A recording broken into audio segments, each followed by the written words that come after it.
তার অনেক কষ্ট হতো। একজন সন্তান হিসেবে আমার এটা খুবই খারাপ লাগতো।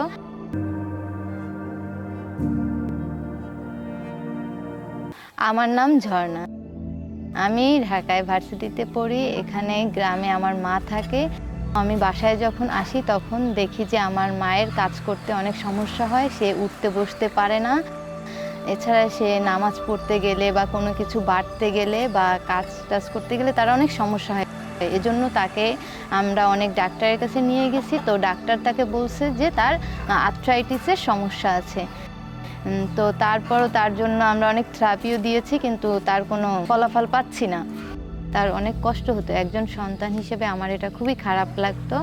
যার পরে আমি আমার বন্ধু-বান্ধবের কাছ থেকে কার্কুমার জয়েন্ট গার্ডের নাম শুনে আমি আমার মায়ের জন্য এটা নিয়ে আসি।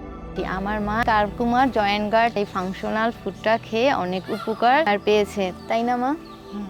তুমি কি উপকার পেয়েছো? হাঁটুতে ব্যথা, মাথায় ব্যথা, কাজকাম করতে গেলে ব্যথা হয়। ডাক্তারের কাছে গেছে তো ভালো হয়নি। কার্কুমার জয়েন্ট গার্ড হচ্ছে একটা ফাংশনাল ফুড। আমার মায়ের তো আর্থ্রাইটিসের প্রবলেম ছিল। তো এই আর্থ্রাইটিসের প্রবলেমের কারণে তার জয়েন্টের ফ্লুইড কমে গেছিল। কিন্তু এই ফাংশনাল ফুডটা খাওয়ার ফলে সে তার সমস্যা থেকে অনেক মুক্তি পেয়েছে।